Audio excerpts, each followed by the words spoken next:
In the mid-1800s, nitroglycerin is discovered. You probably didn't think that was going to be the opening line today, did you? Very powerful, unstable substance that they learned about, right? And so people begin to like, well, we got to use this for something. It's got to, it could help us, right? And so in 1863, a guy named Alfred Nobel started experimenting with it. Yes, Nobel, like as in Nobel Peace Prize, all that. He started the whole prize thing after he did his creation to kind of celebrate people that are doing good for humanity and creating and being innovative, which is ironic, is what I'm about to talk about. So he started that, right? So in 1867, after just a few years, about 4 years of working on it, he then patented his design for a safer and useful way to take nitroglycerin and use it for mining. Because at this time, to mine, to get things out of the earth, they would have to just dig holes and hope that it doesn't collapse in on them. So this was a great way and a quick way to put holes through mountains, so trains can go through, to dig, to find the materials that they might need, to create the rocks, to create the materials. It was really great thing. It revolutionized the mining industry shortly after that, making it faster and safer. And then in 1870, the military, multiple militaries around the world caught wind of what they were doing. And then from 1870 to 1880, they created bombs with it. It's what we know to be is dynamite. Ultimately weaponizing and increasing the ability to kill at rapid rates. Humanity has this thing about it. It can take something that is meant for good, it's meant to help humanity, and then we have a way of taking, because if it has power to it, we'll take it and we'll use it for something bad, to hurt others, to gain power over others. So it's important to remember the purpose and origin, because all the bombs that have gone off, all the grenades that have gone off, we could blame poor Alfred. But it's not really his fault. It's not what he meant it for. It's not what he intended, right? And there's so many things throughout history where humans do this. Although the Bible was not created to hurt others, people use it to hurt others. Although the purpose of it and the design of it was meant to help and to help lead humanity, humans found a way to misuse it because it has power. But it's important to remember its purpose and origin. And that's why we're touching on this subject. That's why we're doing this collection. Because you might not know why we have the Bible. You know about the Bible, but why do we have it? Where did it come from? So this whole collection, starting last week, if you missed last week, go back and listen to it. It's online. Hannah did an amazing job opening this up. This is kind of a hard thing to speak on because it's really like a history lesson, even though anything we do in the Bible is a history lesson because it's all history, right? But this one is a little more in-depth, right? And so we're talking about the most extraordinary story, and this is week 2 of it. So when I got into ministry, I began to learn about all these arguments and all these debates that are amongst theologians and pastors and all that, right? Between denominations. And some of you have probably never even thought about this. You didn't even know it was a debate or anything was going on. It only matters to us like Bible nerds, right? It's people that are really nerdy about it. Thank you, honey, for laughing at me. So it's easy to think that it doesn't matter, but it does. In fact, the importance of your existence starts here. Your value starts here. We often miss the point of Genesis 1:1. We miss it. It becomes an argument. But I found the argument to be silly and not make sense. And so when I would hear these grown adults they would gather in their big meetings in their denominations, and they would argue about Genesis and why it was written, and is it literal, right? Was it literal 6 days, and all this kind of stuff. These big arguments swirl around it. It's kind of tumultuous, actually. And people wrestle with it because it's a powerful statement. In Genesis 1:1, it says, "In the beginning, God created the heavens and the earth." In the beginning, God. Might not mean much to us now because we're all kind of aware of this, but this is so powerful. We're going to talk about in the beginning and why it matters. So most people know Bible stories, not necessarily the story of the Bible. How we got the Bible is just as important as knowing what's in it.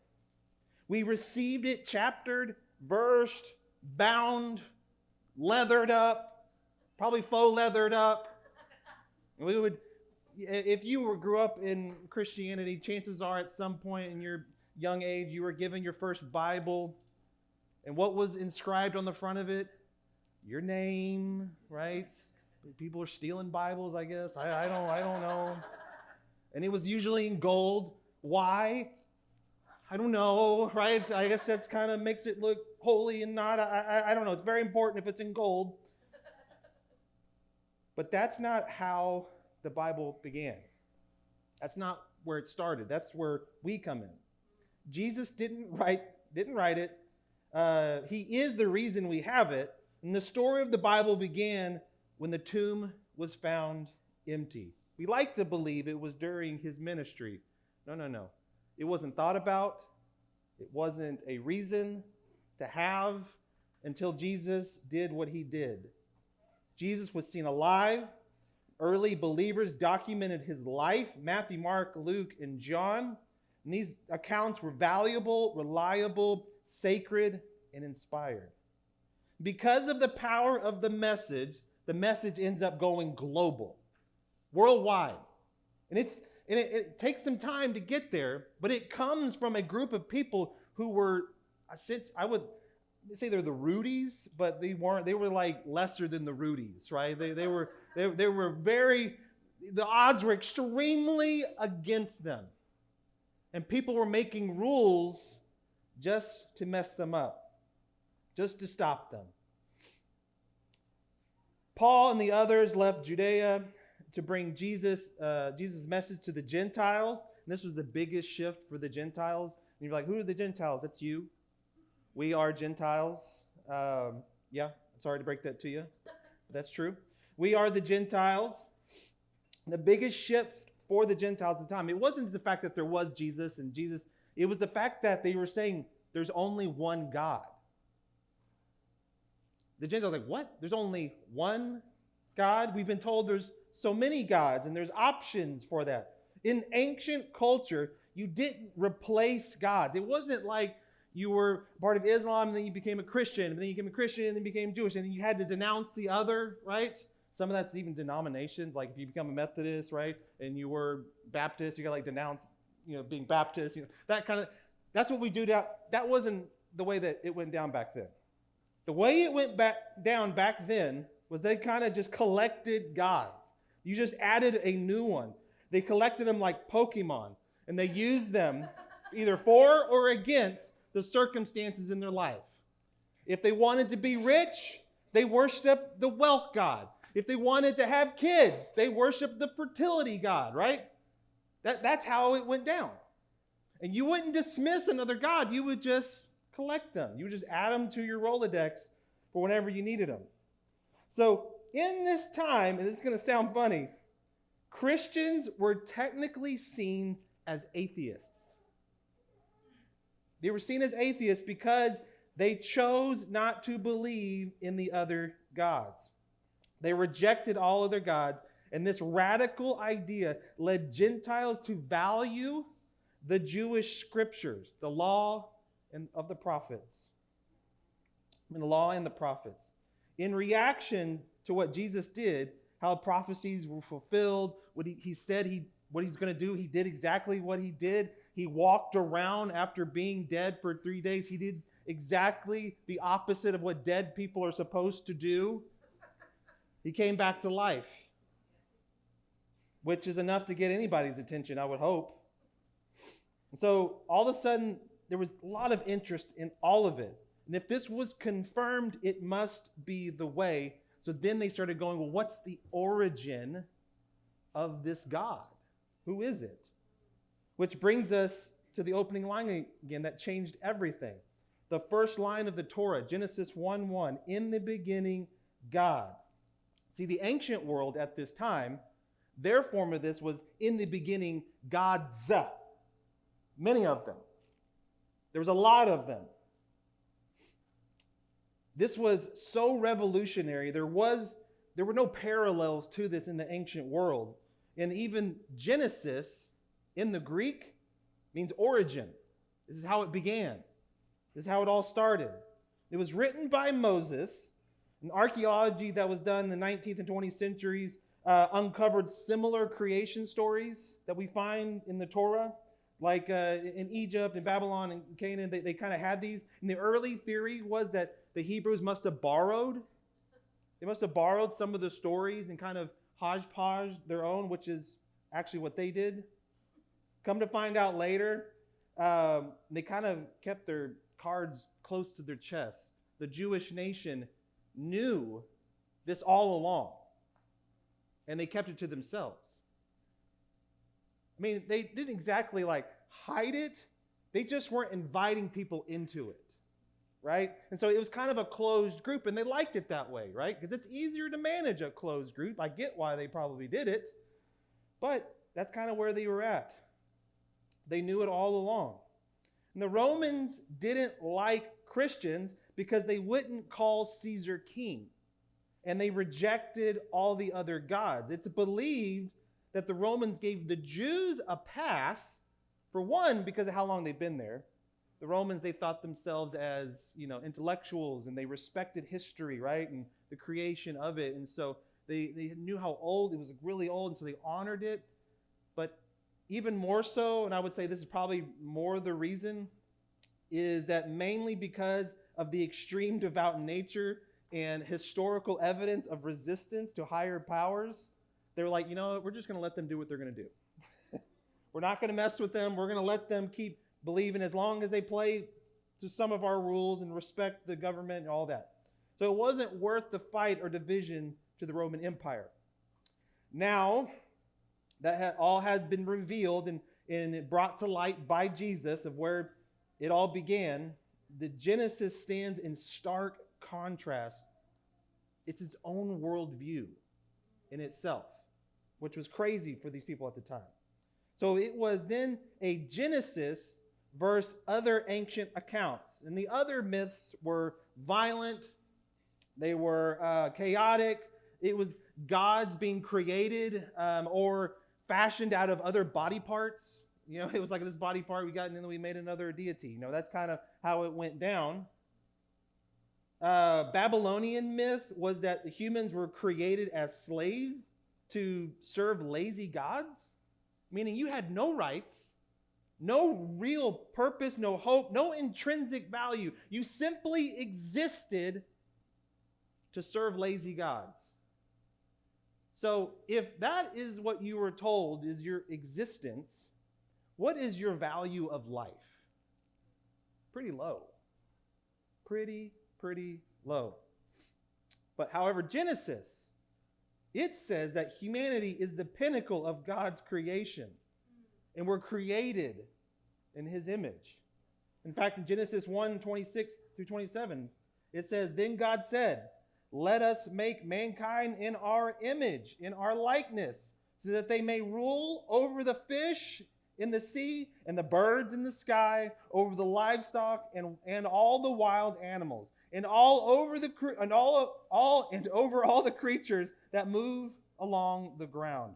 So God created mankind in his own image, and in the image of God he created them. Male and female, he created them. It says it like 3 times. He created them. He created it. He created them, right? He gave humanity dignity, purpose, and dominion, not slavery. No other ancient worldview matched this. And so this was a worldview ahead of its time. Modern science would eventually catch up, kind of, until they kind of came up with the idea of the Big Bang Theory in 1927. And it was thought by a man who was a Belgian cosmetologist. No, yeah, that's not it. Oh, man. Cosmologist. That's it. Not a cosmetologist. A cosmologist and a Catholic priest. I'm glad y'all are still waking with me. It was widely accepted and quickly accepted as the hypothesis to the creation of the universe. And now a lot of people think today it was actually thought up to disprove the existence of God, but that was not the purpose of coming up with the Big Bang Theory. It was really just to give an observable identification that we can relate to of how the world it exploded and expanded in the heat of all of it, right? That was the purpose of it. It wasn't to say that God didn't do it. That might have how he did it. I don't know. I wasn't there. Hopefully one day I can ask him. But he created it. So God could have created any way he wanted. Regardless of that possible derailment of a worldview, Genesis says everything with a beginning has a cause. And that cause is personal, purposeful, and intentional. And Moses pointed out it wasn't how God created the heavens and the earth. He was simply just pointing out who created the heavens and the earth. Because at the time, they weren't trying to figure out, it was all magic to them, right? This was all, how does this even happen? How do things grow? How is human life made? Where does it even begin? Where does it stop, right? This is all new to them. But they knew what they know, that it was God. And so they decided to write it down in such a way that everybody knew after who's to get credit for this creation. So, and specifically, it wasn't the gods, the other ones that they talked about a lot. This introduced human dignity as a foundational structure to what we have. It's what gives us the foundation of the golden rule. If you think about it, if we don't have significance and we don't have purpose, the golden rule means nothing. Because why respect something if it has no value? But because we have this, because we have structure and we have purpose and we have this proposed purpose, God redeems and restores. And he's not one who exploits us. He's not a lazy God in the sky that needs us to do his dirty work, do his dishes here on earth. It's not the way he operates. With purpose comes value, and value breeds self-respect. And that's why we do unto others as we want others to do unto us.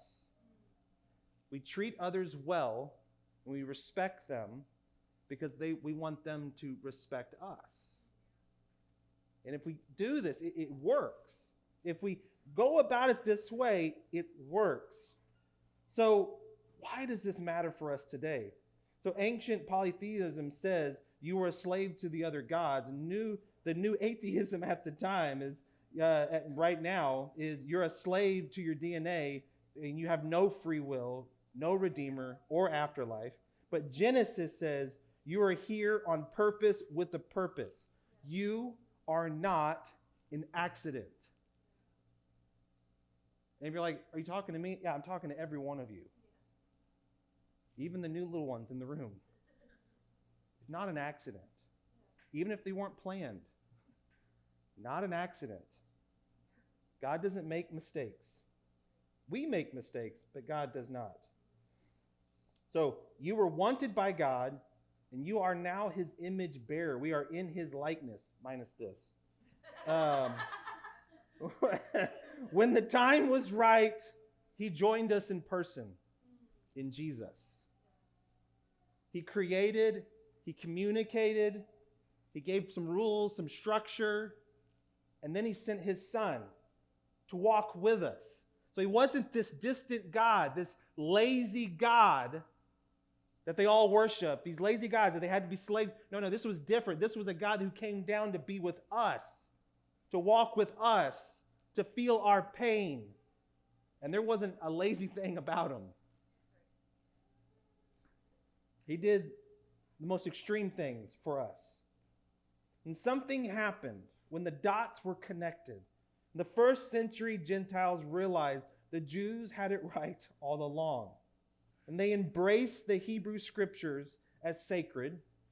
This set the stage for the Old Testament's inclusion in the Christian Bible. Because there was the connection, because there was the prophecies, because it was connected, somebody at some point said, hey, let's unroll the scrolls about this God. And they decided we got to put this with it.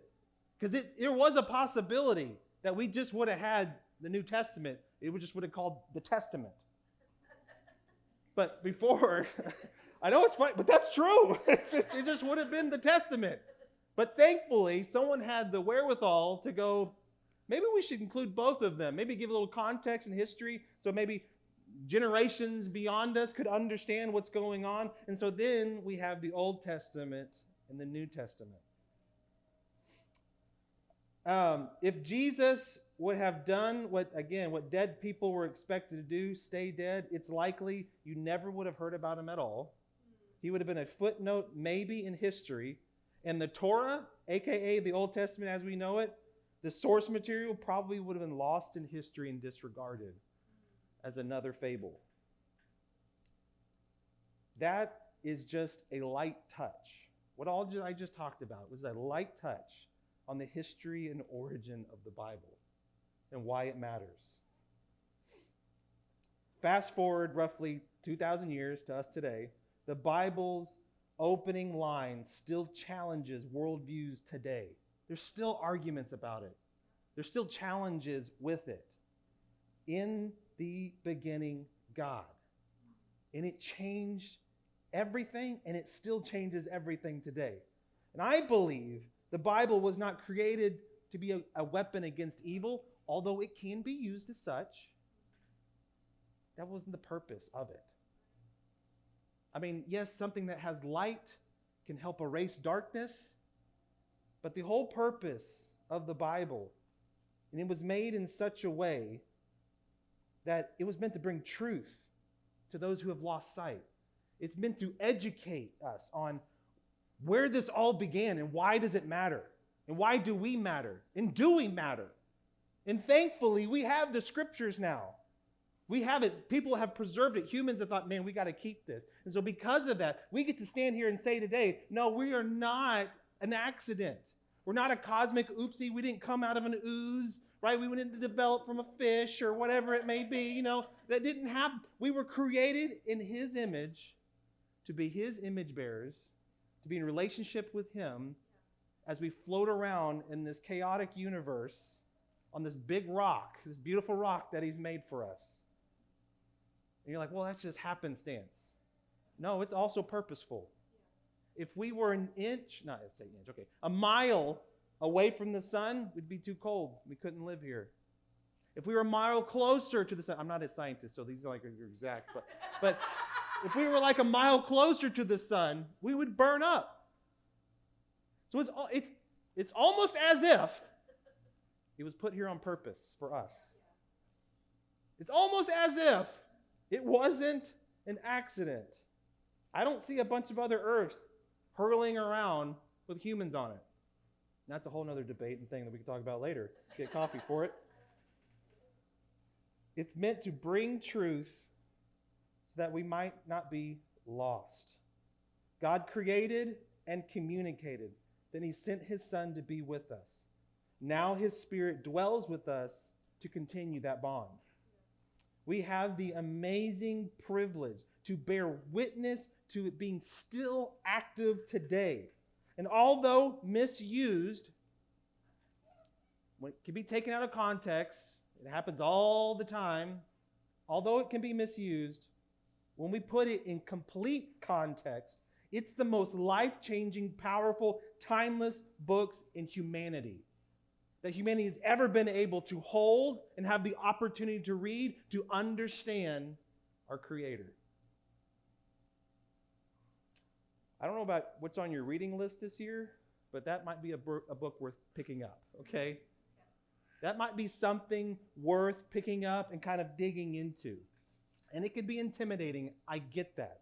If you're like, I haven't really read it before, right? Where do I begin? Start in the New Testament. Start there. Start with Jesus, right? Get some context there. The cool thing is if you keep reading it, right, and you bounce back and forth, you go back to the Old Testament, you begin to see Jesus there too. He's talked about. He's prophesied. You see God's Spirit getting ready for us to bring Jesus. And he fulfills it in the exact way he said he was going to do. And sometimes we think about ancient texts and we go, well, what if it's wrong? What if it could be? What if it's just like any other? There isn't a single, as far as I know, there isn't another piece of literature on this earth that is more backed up and validated than the Bible. So much so, there are other nations in literature, in history, right, with their own gods, and somehow it echoes through them as well. People in the land, the times that we hear about in Scripture, it echoes through them as well, validating that Jesus, whether you believe he was God or not, he existed, and he was here. And that's the catch. So now we get to take the Bible, we get to read the Scriptures, and each one of us individually gets to decide, do I believe this or not?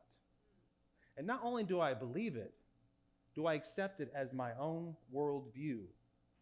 Meaning that Jesus is king, that Matthew, Mark, and Luke, and John were actually with him,